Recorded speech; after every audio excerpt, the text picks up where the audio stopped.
ओम शांति। सुनते हैं आज 11 मार्च की मुरली का मुरली मंथन। आज 11 मार्च इस यज्ञ में दो बाप दादा के नूरे रतन बाप समान दादियों ने अव्यक्त अवस्था को प्राप्त किया। एक तो हमारी दादी गुलजार जो चीफ ऑफ ब्रह्मा कुमारीज, वो अव्यक्त हुए शिवरात्रि के दिन, और एक हमारी दादी चंद्रमणि, उनका स्मृति दिवस भी 11 मार्च। दोनों दादियों से बहुत निकट संबंध रहा।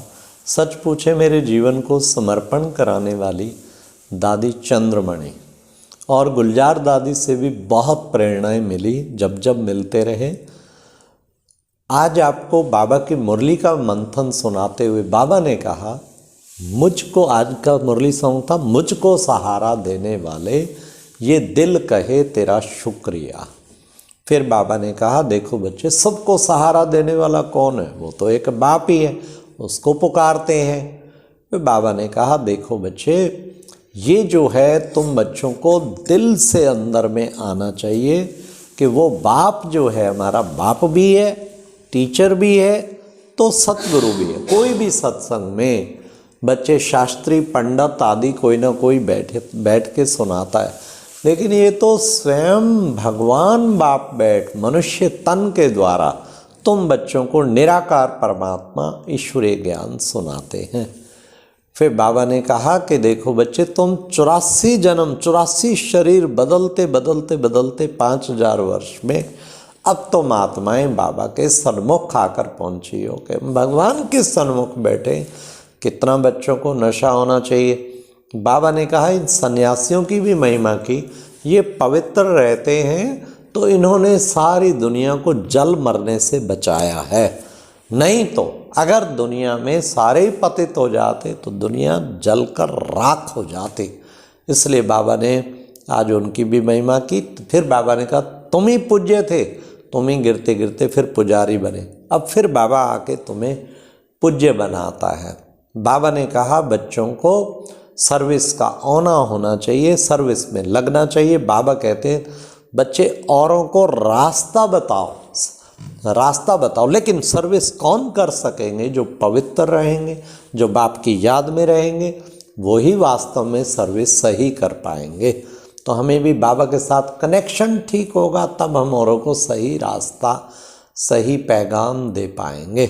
बाबा ने कहा, माया तो बच्चे भिन्न भिन्न प्रकार के संकल्प लाएगी, लेकिन बच्चे कर्मेंद्रियों से जरा भी भूल ना हो।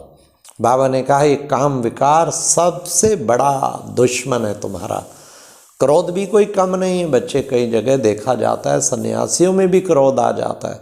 तो बच्चे, तुम्हें कामेशु क्रोधेशु, काम पर और क्रोध पर तुम्हें विजय प्राप्त करनी है, तुम्हें इस काम पर जीत प्राप्त करनी है।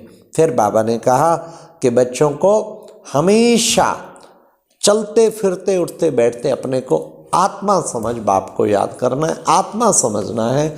देखो बच्चे, आत्मा का ही परिचय नहीं है दुनिया में। आज अपने को इतना भूल गए हैं कि अपना ही परिचय नहीं है। तो बाबा आके आत्मा का परिचय देते हैं, और बाप की याद के बिना तुम पावन बन नहीं पाएंगे। इसलिए बच्चे, बाप को याद करना है।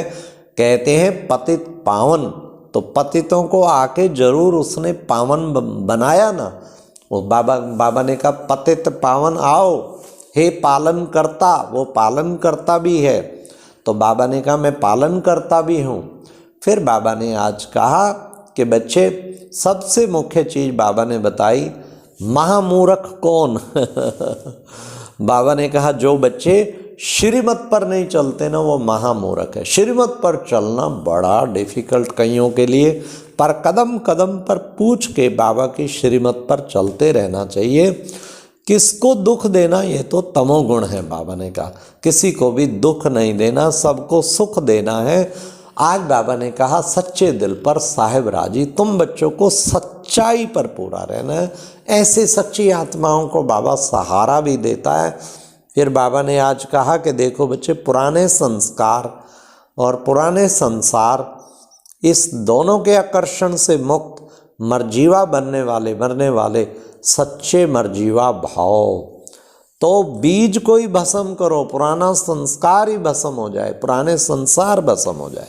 फिर बाबा ने कहा लक्की कौन? लक्की वह जो हर वक्त अपने आप को याद और सेवा में बिजी रखे, वो है लक्की। और बाबा ने कहा संदोष में आकर कहीं गंदे विकल्प संकल्प चलाते हैं तो बच्चे इससे अपने आप को बचाना है। कर्मेंद्रियों से अगर कोई गलती की तो 100 गुना दंड एकदम पड़ेगा। अच्छा, ओम शांति। ये था आज का मुरली मंथन।